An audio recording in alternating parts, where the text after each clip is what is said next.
kita sudah sampai pada halaman 254 surah Ar-Ra'd ayat 35 sampai 42 insyaallah taala. A'udzu billahi as-sami'il 'alim minasy syaithanir rajim min hamzihi wa nafthihi wa nafthihi. Mathalul jannati allati wa'idal muttaquna tajri min tahtiha al-anharu ukluha da'imun wa dhilluha tilka 'uqbal ladzina ittaqaw wa 'uqbal kafirina an-nar. والذين آتيناهم الكتاب يفرحون بما أنزل إليك ومن الأحزاب من ينكر بعضه قل إنما أمرت أن أعبد الله ولا أشرك به إليه أدعو وإليه مآبي وكذلك أنزلناه حكما عربيا ولئن اتبعت أهواءهم بعدما جاءك من العلم ما لك من الله من ولي ولا واقي ولقد أرسلنا رسلا من قبلك وجعلنا لهم أزواجا وذرية وما كان لرسول أن يأتي بآية إلا بإذن الله لكل أجل كتاب يمحو الله ما يشاء ويثبت وعنده أم الكتاب وإما نرينك بعض الذي نعدهم أو نتوفينك فإنما عليك البلاغ وعلينا الحساب أولم يروا أنا نأتي الأرض ننقصها من أطرافها والله يحكم لا معقب لحكمه وهو سريع الحساب وقد مكر الذين من قبلهم فلله المكر جميعا يعلم ما تكسب كل نفس وسيعلم الكافر لمن عقبى الدار. Alhamdulillahi Rabbil Alamin. Allahumma arhamna bil Qur'ani amin. Pada ayat-ayat yang kita baca ini ada beberapa kata yang boleh dibaca dengan dua bacaan. Yang pertama, pada ayat 35 ukuluha, kafnya boleh disukun ukuluha. Yang kedua, pada ayat 36 ma'ab boleh ditambah ya sesuai asalnya, ma'abi, karena asalnya memang begitu. Demikian juga waqa, ini boleh ditambah ya khusus ketika berhenti, ya waqi. Tapi kalau sambung nggak bisa, ya harus waqi wal qad gitu. Kemudian ayat 39 yuthbit boleh ditasydid menjadi yuthabbit, dan terjemahnya tidak berubah, hanya yuthabbit itu lebih kokoh daripada yuthbit atau lebih dahsyat daripada yuthbit. Ayat 41 wahwa, seperti biasa haknya boleh disukun wahwa. Kemudian ayat 42 mim ketemu mim boleh idgham ya'lam ma. Kemudian al-kafil liman, ra ketemu lam boleh idgham. Dan ini sebagaimana dibaca kufar boleh juga dibaca kafir, tapi kemudian diidghamkan karena ini bacaan Imam Abu Amr atau Imam Susi atau yang lainnya. Wallahu a'lam bishawab. Walhamdulillahi rabbil alamin. Adapun tafsirnya secara ringkas, Allah Subhanahu wa taala katakan pada surah Ar-Ra'd ayat 35. Mathalu sifat al-jannah, surga, allati yang wa'ida dijanjikan al-muttaqun kepada orang-orang yang bertakwa. Bagaimana sifatnya? Yaitu adalah tajri, mengalir, min tahtiha, di bawah surga tadi, al-anharu, sungai-sungai, ukuluha, makanannya, maksudnya buah-buahannya, itu daimun, selalu ada, tidak pernah berhenti, wa dhilluha, dan naungannya juga selalu ada, tidak pernah berhenti. Tilka, itulah uqba, akibat yang baik, alladzina taqaw, untuk orang-orang yang bertakwa. Wa uqba, adapun akibat al-kafirin, bagi orang-orang kafir, itu adalah an-naru, neraka. Jadi akibat itu ada yang baik, ada yang buruk. Nah maka untuk orang kafir ini uqba, maksudnya akibat yang buruk. Untuk orang yang beriman uqba, ini maksudnya akibat yang Kaum muslimin rahimani wa rahimakumullah, ayat ini termasuk ayat-ayat yang bicara soal surga. Kalau kita kumpulkan ayat-ayat yang bicara soal surga, itu bisa terkumpul dalam satu kitab. Dan ini penting untuk kita resapi bagaimana surga, sehingga kita semangat untuk beramal mencari surga. Demikian juga ayat-ayat yang bicara tentang neraka, ini kalau kita kumpulkan menjadi satu kitab. Dan ini sangat penting untuk kita resapi supaya kita semangat untuk meninggalkan maksiat atau bisa mengering diri untuk dari melakukan maksiat-maksiat, sehingga kita akan bisa masuk ke dalam surga dan selamat dari api neraka. Kemudian kita ambil beberapa faedah dari ayat ini. Faedah yang pertama, kata-kata masal itu seringkali diartikan permisalan, tapi di sini diartikan sifat. Dan kata-kata masal diartikan dengan sifat kita temukan juga dalam ayat yang lain pada surat An-Nahl ayat 60. Allah mengatakan walillahil matsalul a'la, dan hanya bagi Allah sifat yang tertinggi. Maka semua sifat Allah itu adanya sifat yang tinggi, tidak ada sifat yang rendah. Kalau kita manusia mencampurkan antara sifat yang baik dan yang buruk. Faedah berikutnya, bahwasanya yang dijanjikan masuk surga itulah al-muttaqun, orang-orang bertakwa. Jadi ringkasnya, kunci masuk surga itu apa? Takwa. Takwa itu apa? Taat kepada Allah. Maka kunci masuk surga melakukan perintah Allah, meninggalkan larangan Allah Subhanahu wa taala. Faedah berikutnya, al-anhar, sungai-sungai, berarti sungai surga itu bermacam-macam. Dan Rasul sallallahu alaihi wasallam bersabda, di dalam surga ada bahrul ma, laut api, ada laut madu, kalau api, laut air, ada laut madu, ada laut susu, ada laut minuman keras. Berarti ada berapa? Ada 4. Kemudian terpisah-pisah menjadi sungai-sungai sama dengan itu, sungai air, sungai madu, sungai susu, sungai miras. Tapi mirasnya tidak memabukkan. Allah mengatakan ukulu hadaim, buah-buahannya selalu ada. Makanya Imam Malik itu paling suka makan buah pisang. Beliau mengatakan buah pisang itu buah yang paling mirip dengan buah surga, karena selalu ada. Gak perlu musim pisang itu. Kalau mangga nunggu musim, ya kan? Tapi kalau pisang gak ada musimnya.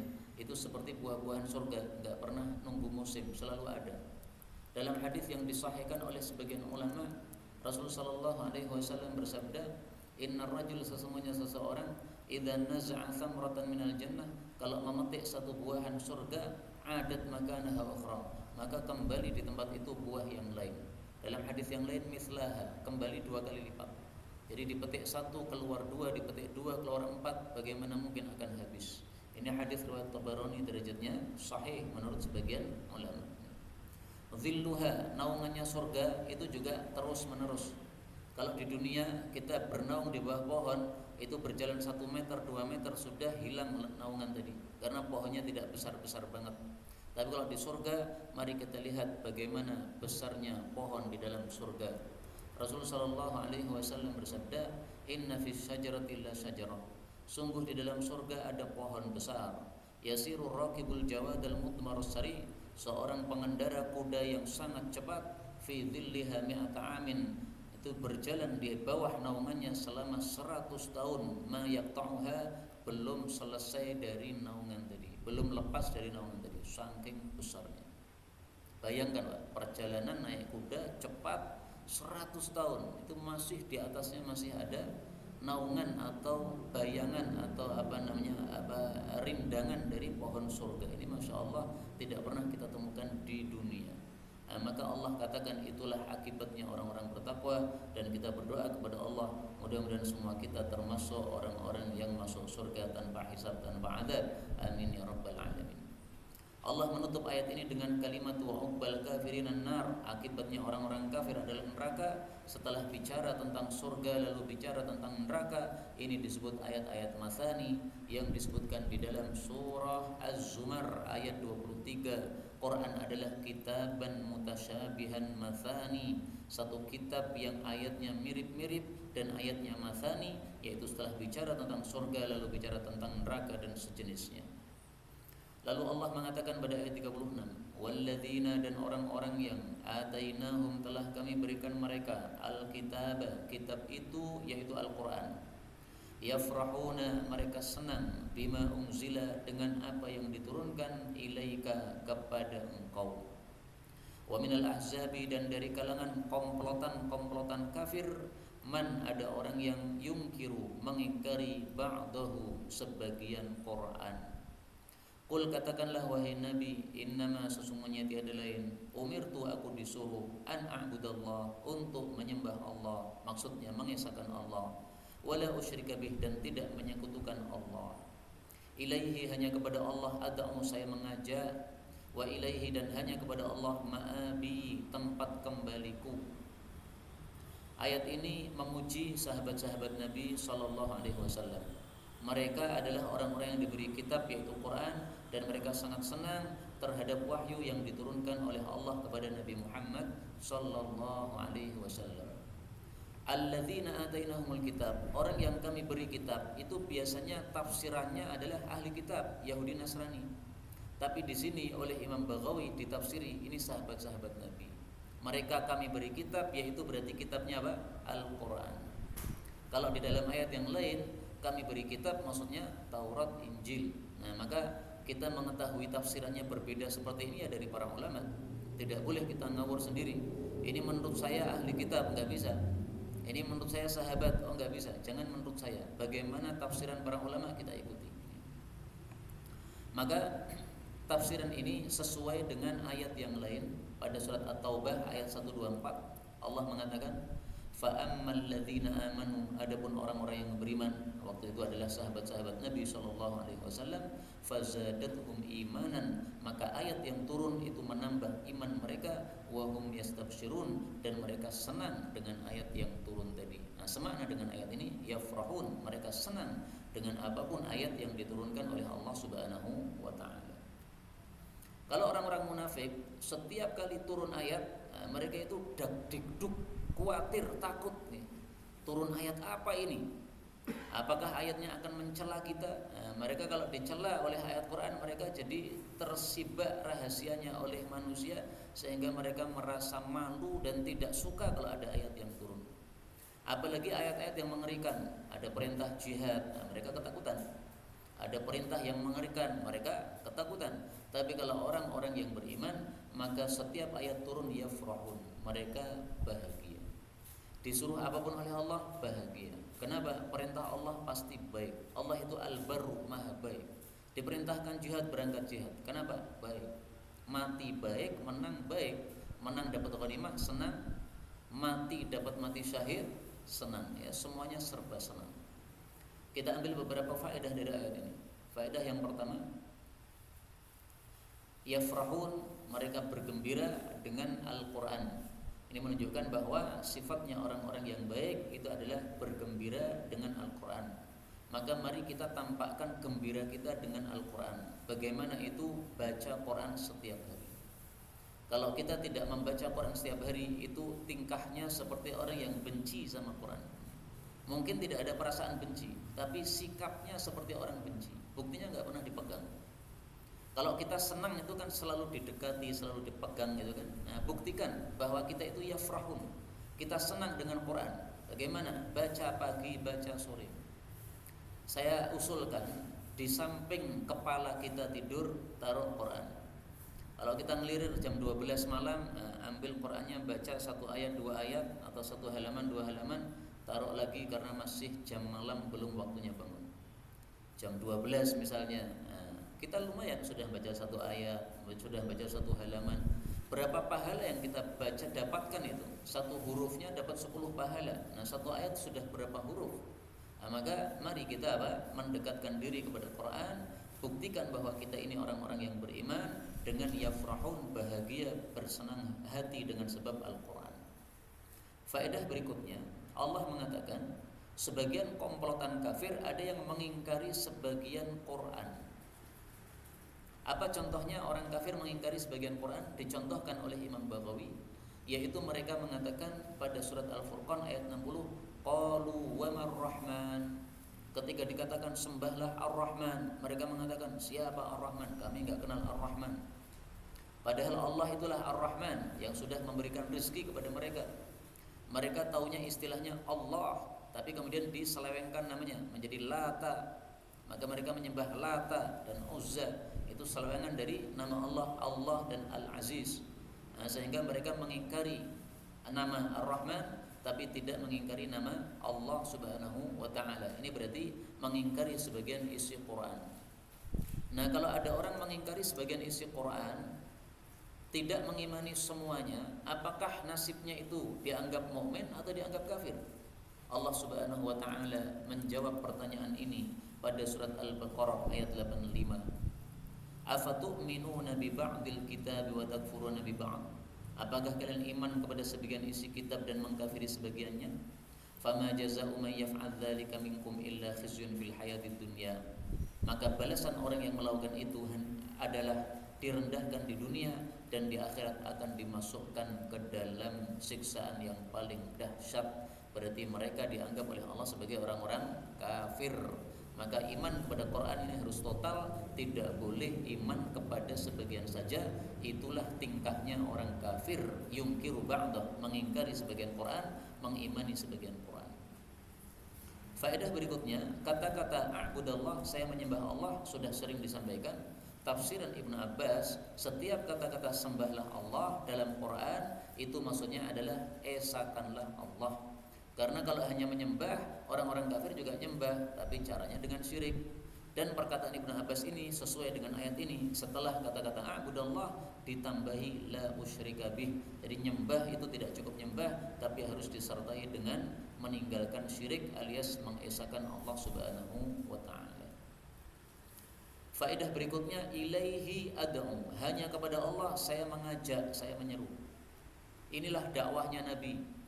Tidak mengajak kepada dirinya sendiri supaya pengikutnya banyak, tidak, tapi mengajak untuk nyembah Allah. Nah, maka para pewaris Nabi, para ulama, para kiai mestinya juga begitu. Kalau dakwah itu dakwah untuk mengajak kepada Allah, bukan kepada partai, bukan kepada kelompoknya, bukan kepada fikihnya, bukan. Misalnya nih, ada seorang ulama fikihnya mazhab Syafi'i. Apakah dakwah dia adalah untuk memasukkan orang semuanya menjadi bermadhab Syafi'i? Tidak. Dakwahnya para ulama itu adalah memasukkan orang ke dalam agamanya Allah, mengikuti ajaran Allah. Mau madhab apapun, Syafi'i, Hambali, Maliki, Hanafi, yang penting nyembah Allah, selesai. Makanya ulama yang betul-betul ulama itu tidak akan memaksa muridnya untuk sesuai fikihnya dengan dia. Imam Syafi'i itu adalah gurunya Imam Ahmad, tapi Imam Syafi'i tidak pernah memaksa Imam Ahmad ikuti pendapat saya. Sehingga Imam Ahmad malah punya bendera sendiri, mazhab Hambali. Imam Syafi'i adalah muridnya Imam Malik. Imam Malik tidak pernah maksa Imam Syafi'i, kamu ikuti fikih saya, enggak. Tapi cuma disampaikan nih ayatnya, ini hadisnya. Kalau fikih saya begini, kalau fikih kamu gimana? Nah, terserah kamu. Semuanya sama-sama ulama, sehingga semuanya punya pendapat sendiri-sendiri, tidak saling memusuhi. Tidak seperti zaman sekarang, bukan ulama tapi saling bermusuhan. Kenapa? Yaitu tadi ta'assub, munculnya apa? Saling bermusuhan, menganggap kelompoknya paling benar sehingga menyesatkan yang sebelahnya. Itu bukan dakwah para nabi. Ilaihi ad'u, hanya kepada Allah saya mengajak. Makanya pengajian begini ya paling bagus ya Quran, hadis. Quran berarti ngajak kepada Allah, hadis berarti mengajak kepada Rasulullah sallallahu alaihi wasallam. Kemudian ilaihi ma'ab, hanya kepadaku tempat kembali, hanya kepadanya Allah tempat kembaliku. Maksudnya kita akan kembali kepada Allah dan akan mendapatkan balasan dari Allah Subhanahu wa taala. Sebagaimana dalam ayat yang lain, tsumma inna alaina hisabahu. Ayat 37. Wa kadzalika, dan seperti itulah anzalnahu, kami telah menurunkan Quran hukman sebagai hukum Arabiyya yang berbahasa Arab. Walain, dan sungguh jika ittaba'ta engkau ikuti wahai Nabi ahwa'ahum, hawa nafsu mereka, ba'dama setelah ja'aka datang padamu minal ilmu, malaka tidak ada bagimu minallahi dari Allah, miwaliyin penolong, wala waqin tidak pula penjaga. Maksud ayat ini adalah bahwasanya Al-Quran diturunkan sebagai hukum. Namanya hukum itu harus diikuti. Dan Al-Quran semuanya dari awal sampai akhir berbahasa Arab. Tidak ada dalam Quran bahasa non-Arab, tidak ada. Meskipun ada yang asalnya bukan Arab tapi setelah masuk bahasa Arab menjadi bahasa Arab. Kemudian ilmu Al-Quran itu harus diikuti. Kalau tidak diikuti maka Allah mengancam malaka minallahi min waliyyin wala waq. Allah kalau turunkan siksa maka tidak ada yang bisa menolong engkau, tidak ada yang bisa menjaga engkau dari siksa Allah Subhanahu wa taala. Ini ancaman kepada Nabi, tapi maksudnya ancaman kepada kita. Karena Nabi kan tidak mungkin mengikuti hawa nafsunya orang-orang kemudian meninggalkan Quran, tidak mungkin. Tapi kalau kita itu masih mungkin. Kita sudah ngerti Qurannya gini, tetapi kita ngikuti hawa nafsunya orang. Nah, itu bisa. Misalnya kita takluk kepada guru kita, kemudian mengikuti kesalahan guru. Itu berarti mengikuti hawa nafsunya orang, padahal dia salah. Kalau salah jangan diikuti. Nah, maka kalau jelas salah seseorang itu, meskipun dia guru kita, meskipun dia adalah bos kita, meskipun atasan kita, salah katakan salah. Jangan ikut-ikutan melakukan salah. Gara-gara dia adalah guru kita, kemudian ikut-ikutan ngomong sesuatu yang sebenarnya salah, jangan. Pokoknya kalau masalah agama, masalah keselamatan akhirat, ini kita harus ikuti dalil. Bagaimana dalilnya Quran sunnahnya. Jangan ikuti pendapat orang yang betul-betul bertentangan dengan Quran dan sunnahnya. Kita ambil beberapa faedah. Faedah yang pertama, Quran adalah hukum berbahasa Arab. Kenapa kok berbahasa Arab, tidak berbahasa Jawa saja? Satu, karena bahasa Arab itu bahasa yang paling istimewa. Tidak ada bahasa yang lebih bagus daripada bahasa Arab. Bahasa Arab bahasa yang sangat lengkap. Saya kasih contoh. Laki-laki punya susu atau dada. Perempuan juga punya. Dadanya perempuan dengan dadanya laki-laki beda. Tapi orang Jawa, orang Indonesia menyebutnya sama. Susu atau dada sama. Tapi kalau orang Arab beda. Perempuan dadanya disebut sadyun. Laki-laki dadanya disebut sanduah. Ini contoh kecil saja untuk menunjukkan bahasa Arab itu bahasa yang lengkap. Maka Allah memilih Al-Quran berbahasa Arab sangat pantas, karena bahasa Arab bahasa yang paling sempurna. Yang kedua, karena Quran turunnya di bangsa Arab, sehingga bahasanya harus bahasa Arab. Sebagaimana Allah katakan pada surat Ibrahim ayat 4, "Wa ma arsalna mir rasulin illa bilisani qaumi." Kami tidak akan mengutus suatu rasul kecuali pakai bahasa kaumnya. Nabi Muhammad orang Arab, ya bahasanya bahasa Arab. Andaikan Nabi Muhammad itu turun di Jawa, dia pasti pakai bahasa Jawa. Quran pasti pakai bahasa Jawa. Faedah berikutnya, ayat ini menunjukkan wajibnya mengikuti ilmu. Maka di sini Allah katakan, kalau kamu tinggalkan ilmu padahal sudah tahu, maka kalau Allah turunkan siksa, tidak ada yang bisa menolong dan tidak ada yang bisa menjaga. Ayat berikutnya Allah mengatakan, walaqad dan sungguh-sungguh arsalna, kami telah mengutus rusulan, beberapa rasul, min qablika sebelum kamu wahai Nabi. Waja'alna dan kami jadikan lahum bagi mereka azwajan, istri-istri, wa dzurriyyah dan anak-anak, keturunan-keturunan. Wa ma kana dan tidak mungkin, tidak bisa li rasulin bagi seorang rasul ayatiya mendatangkan bi ayatin mukjizat illa bi ilnillah, kecuali dengan izin Allah. Likulli ajalin, untuk setiap ajal kitabun, ada ketetapannya. Maksud ayat ini adalah membantah perkataan orang-orang kafir yang tidak terima kalau nabinya adalah manusia. Mereka mintanya nabi itu jangan manusia, malaikat gitu loh. Nabi kok manusia, bisa pipis, bisa ya, nabi itu yang malaikat yang beda gitu. Kemudian mereka minta mukjizat yang beraneka ragam. Nah, ayat ini membantah. Kami tidak mengutus rasul sebelummu kecuali mereka itu punya istri, punya anak. Berarti ya manusia. Malaikat enggak punya syahwat, sehingga malaikat enggak ada istri, enggak ada anak, enggak ada syahwat. Bahkan manusia tidak disifati laki-laki, tidak disifati perempuan. Tapi kalau manusia ini ada laki, ada perempuan. Nah, malaikat itu laisu dzukuran, bukan laki-laki, wala inasan, bukan perempuan. Terus apa? Ya pokoknya makhluknya Allah, malaikat.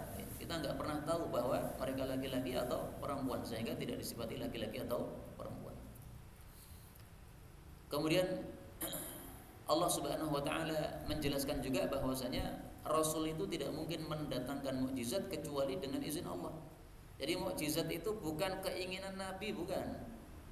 Tapi itu adalah atas izin Allah, atas wahyu dari Allah Subhanahu wa taala. Nabi Musa ketika sudah bertemu dengan laut, tidak tiba-tiba langsung ambil tongkat dilempar lautnya terbelah, enggak. Dia nunggu perintah Allah. Ya Allah, ini sudah di depan laut, di belakang Fir'aun. Engkau suruh kita lari dari Fir'aun, ketemunya laut. Gimana nih? Nah, diwahyukan oleh Allah, idrib bi'asakal hajar, al-bahr. Lemparkan tongkatmu pada laut, pukulkan. Nah, kalau sudah dipukul, baru kemudian akan terbelah. Itu dari Allah. Jadi tidak setiap saat Nabi Musa kalau mukul laut kemudian terbelah, enggak. Tongkatnya Nabi Musa seandainya sekarang masih ada, kemudian kita pukulkan di laut akan terbelah, tidak juga. Sehingga itu semuanya mukjizat dari Allah. Nah, makanya para ulama mengatakan kalau ada orang menampakkan keramat, itu berarti bukan wali Allah. Karena keramat itu bukan datang dari kehendak kita, dari kehendak Allah, sama dengan mukjizat. Misalnya nih, orang mengaku saya wali Allah, buktinya apa? Ini saya bisa terbang, nah, kemudian dia terbang. Atau saya wali Allah, buktinya apa? Saya bisa berjalan di atas air tanpa pakai kapal. Nah, kalau bisa nampakkan gitu, itu bukan wali Allah, wali setan gitu. Itu terbangnya karena apa? Bantuan setan. Berjalannya di atas air karena bantuan setan. Buktinya apa? Ayat ini. Illa bi'idznillah. Semua mukjizat itu kalau sekarang keramat ya, karena keramat itu cabang dari mukjizat, itu semuanya dengan izin Allah. Maka kalau ada cerita-cerita bahwasanya ada kiai fulan menguji anak-anaknya siapa yang paling keramat, maka yang dia akan dijadikan sebagai penerusnya, itu jelas cerita-cerita bohong kayak begitu. Wali Allah itu nggak bisa menampilkan mukjizatnya begitu, nggak bisa.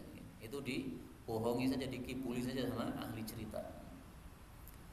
Kemudian dalam ayat ini disebutkan setiap ajal itu ada ketetapannya. Maksudnya segala sesuatu yang ditetapkan oleh Allah itu ada waktunya masing-masing, kapan munculnya. Termasuk mukjizat tadi. Kapan mukjizat ini akan muncul? Nah, sudah ada ketetapannya dari Allah. Sehingga nggak bisa kita langsung datangkan sendiri mukjizat dengan keinginan, nggak bisa. Kalau Allah belum mengizinkan tidak akan muncul, tapi ketika Allah izinkan baru muncul. Kemudian Allah mengatakan yamhullahu, Allah menghapus ma yasha, apa yang Allah kehendaki, wa yuthbit, dan Allah menetapkan apa yang Allah kehendaki. Wa indahu, dan di hadapan Allah ada ummul kitab, kitab induk, maksudnya adalah al-lauhul mahfuz. Allah menghapus apa yang dia kehendaki, maksudnya hukum-hukum itu berhak untuk dihapus oleh Allah, diubah oleh Allah, terserah Allah. Dulu ada mukjizat untuk Nabi Musa, tapi setelah itu Nabi Isa mukjizat itu sudah tidak muncul lagi, ya terserah Allah. Hukum juga begitu. Dulu hukumnya haram, kemudian Allah bikin hukumnya halal atau sebaliknya, terserah Allah. Dulu umat Islam itu sholatnya menghadap ke Baitul Maqdis, tapi kemudian dipindah ke Ka'bah, itu terserah Allah Subhanahu wa ta'ala. Dan disebutkan dalam hadis riwayat Bukhari Muslim, contohnya apa yang dihapus oleh Allah. Aisyah mengatakan faradallahu sholata hina faradaha rak'atain. Allah saat mewajibkan salat itu semuanya 2 rakaat kecuali maghrib ya. Baik ketika mukim maupun ketika safar. Fa uqirrat salatu safar. Lalu salat safar ditetapkan 2. Wazida fi salatil hadar. Salat mukim ditambah menjadi 4. Nah, ini contoh apa yang dihapus oleh Allah Subhanahu wa taala dan contoh yang ditetapkan oleh Allah. Tetap artinya tidak dihapus. Salat subuh masih 2, nah itu sesuai asalnya dulu. Salat ketika safar, kenapa 2 rakaat? Zuhur, asar, isya, itu sesuai asalnya dulu. Justru ketika mukim menjadi 4, itu termasuk yang yamhullah, yang sudah diubah oleh Allah Subhanahu wa ta'ala. Maka salat di dalam Islam ini, di syariat Nabi Muhammad, ini ada 3 fase. Fase pertama, salat cuma 2 kali sehari, pagi sore. Qabla tulu'i syamsi wa qabla ghurubiha, sebelum terbit matahari dan sebelum tenggelam matahari. Ini awal sekali dulu. Kemudian salat 5 waktu tapi cuma 2 rakaat kecuali maghrib. Kemudian fase ketiga yang sekarang kita lakukan. Salatnya itu 4 rakaat kecuali kalau safar maka 2 rakaat. Meskipun tidak wajib 2 rakaat ya. Boleh safar 4 rakaat juga boleh, tapi lebih utama 2 rakaat. Adapun Ummul Kitab Allahul Mahfuz ini tidak mungkin dihapus. Jadi kalau kitab-kitab yang lain dihapus oleh Allah itu terserah Allah. Tadi Ummul Kitab Allahul Mahfuz enggak ada, penghapusan enggak ada, pengubahan enggak ada sama sekali. Tapi kitab-kitab yang lain terserah Allah Subhanahu wa taala. Ayat 40. Wa imma, dan jika nuriyannaka, betul-betul kami tampakkan kepada engkau ba'da sebagian alladzi na'iduhum, yang kami janjikan kepada mereka orang-orang kafir, yaitu siksa. Atau natawafanayannaka, betul-betul kami mewafatkan engkau wahai Nabi sebelum melihat siksa datang. Fa innama, maka sesungguhnya tiada lain, alaika, kewajibanmu adalah al-balagh, menyampaikan, wa alaina, dan tanggungan kamilah al-hisab, untuk menghisab amalan mereka. Jadi maksud ayat ini adalah sama saja wahai Nabi Muhammad, apakah kami turunkan siksa gara-gara mereka kafir sehingga engkau melihat siksa ketika turun, ataukah engkau mati dulu sebelum siksa itu datang? Sama saja, nggak ada bedanya, yaitu kewajibanmu cuma menyampaikan. Jadi Nabi hanya wajibnya menyampaikan saja. Mereka Islam atau mereka kafir bukan urusan Nabi, itu urusan mereka sama Allah Subhanahu wa taala. Sehingga kalau siksa tidak segera turun sampai Nabi wafat, ya nggak ada masalah. Kalau siksa turun sebelum Nabi wafat kan enak kan? Wah, Nabi sudah melihat, wah itu orang-orang kafir sudah disiksa oleh Allah kan. Wah kok kabeh. Nah, itu nabinya sudah puas, sudah senang, itu juga terserah Allah. Tidak harus begitu. Sampai mati nabinya tidak punya pengikut, ya nggak ada masalah. Karena kewajibannya cuma menyampaikan. Karena itu kaidah di dalam dakwah, suksesnya dakwah itu bukan ketika pengikutnya banyak atau pesertanya banyak atau pendengarnya. Sukses dalam dakwah adalah ketika dakwah diterima oleh Allah, itu sudah sukses. Karena kalau dakwah tidak diterima oleh Allah, itu apa gunanya dakwah? Dakwah ketika sudah diterima oleh Allah itu sudah sukses. Buktinya ada nabi yang dakwah tidak punya pengikut. Saya tampilkan dalil di sini. Laisa ma'ahu ahadun. Uridat aliyal umam, ditampakkan kepada saya umat-umat, maka saya melihat ada seorang nabi, pengikutnya adalah ar-rahd, sekelompok saja, enggak banyak. Ada seorang nabi, pengikutnya hanya satu orang laki-laki atau dua orang laki-laki. Wan nabiyya wa laysa ma'ahu ahad. Ada juga nabi yang tidak punya pengikut. Berarti dakwah itu enggak ada yang mendengarkan sama sekali. Berarti saya lebih cong dong dari nabi nih, yang mendengarkan banyak nih. Nah, bukan begitu. Karena suksesnya dakwah itu bukan banyaknya pendengar, bukan. Kalau begitu berarti ya nabi ini tidak sukses dong istilahnya. Enggak ada nabi enggak sukses. Semua nabi sukses, baik ada pengikutnya atau tidak, karena sudah diterima oleh Allah Subhanahu wa taala dakwahnya. Nah, ada pertanyaan kepada saya kemarin tuh, apa ciri-ciri bahwa dakwah itu sukses, yaitu diterima oleh Allah? Ciri-cirinya apa? Ciri-cirinya wallahu a'lam bishawab. Al-istiqamah afdalul karamah. Kalau kita dakwah istiqamah, itu sudah tanda diterima oleh Allah Subhanahu wa taala. Karena para ulama punya konsep bahwasanya thawabul hasanah al-hasanah ba'daha. Balasan amal baik yang kita lakukan adalah Allah menjadikan amal baik itu berlanjut terus. Nah, maka mari kita tampakkan dalam diri kita bahwa amal kita diterima oleh Allah. Kita sukses dalam beramal. Bagaimana itu? Lanjutkan, istiqamahkan. Salat ke masjid, istiqamah. Kalau istiqamah itu tanda Allah terima. Ngaji baca Quran, istiqamah, tanda Allah terima. Hadir pengajian, istiqamah, tanda Allah terima. Ini bukan berarti saya nyuruh panjenengan harus hadir di sini, bukan ya. Silakan hadir di pengajian manapun. Pokoknya istiqamah ngajinya, itu sudah tanda diterima oleh Allah Subhanahu wa taala. Baik, kembali ke sini. Kewajiban Nabi cumalah apa? Al-balagh, menyampaikan. Adapun yang menghisab amal mereka ketika mereka kafir itu Allah. 41.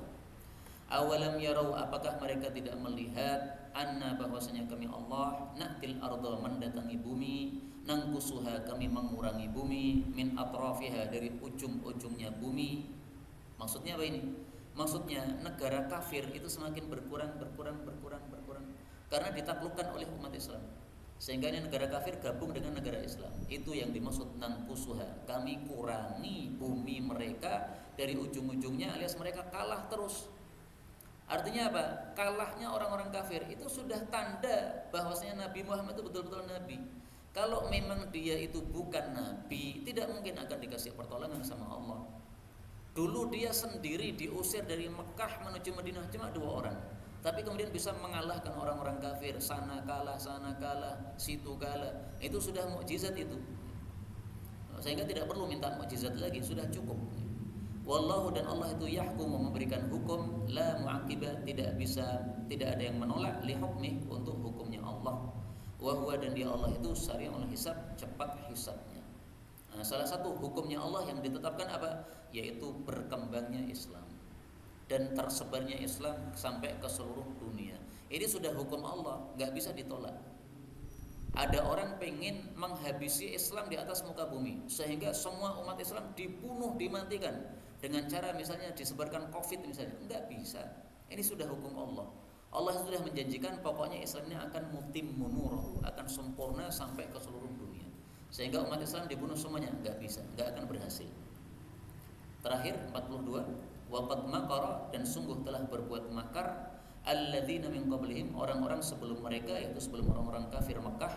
Falillahi, maka hanya milik Allah, al-makru jami'a, makar itu semuanya. Maksudnya dulu orang-orang kafir sudah berbuat makar terhadap Nabi Muhammad SAW. Ada yang ingin membunuh, ada yang ingin mengusir, segala macam. Tapi semua makar itu di tangan Allah, alias mereka tidak bisa berbuat apa-apa kalau Allah sudah membalas makar mereka. Contoh paling gampang, Nabi Muhammad SAW ketika hijrah dari Makkah ke Madinah, maka beliau itu berada di Gua Thur, bersembunyi di situ. Kemudian orang-orang kafir mencari-cari Nabi Muhammad SAW. Mereka berada di atas Nabi, sementara Nabi berada di bawah. Jadi bukit persembunyian Nabi di bawah kaki mereka. Tapi mereka malah melihat ke arah jauh di mana Muhammad nggak ketemu. Padahal kalau melihat ke bawah aja udah ketemu. Maka Abu Bakar mengatakan, "Lau anna ahadahum", andaikan salah satu mereka, nadhara tahta qadamai, melihat ke bawah, la absarna, pasti kita terlihat. Faqala, Nabi bersabda, "Ma dhannuka ya Abu Bakrin bithnainillahu thalithuhuma." Apa persangkaanmu wahai Abu Bakar terhadap dua orang, yaitu kita ini, yang Allah yang merupakan ketiganya. Jadi kita tidak sendiri, kita sama Allah. Allah menolong kita, maksudnya begitu. Bukan berarti Allah juga masuk di gua tadi, bukan ya. Tapi pertolongannya Allah diturunkan sama kita, sehingga mudah bagi Allah untuk membuat mereka itu tidak mau menunduk ke bawah. Padahal kalau menunduk ke bawah udah terlihat sudah Nabi Muhammad, sudah ketangkap sudah. Tapi itulah kehendak Allah. Allah ingin Islam tersebar. Caranya gimana? Nabi harus hijrah dari Makkah ke Madinah. Di Madinah punya kekuatan baru tersebar Islam. Maka mau dibunuh di tengah jalan, enggak bisa.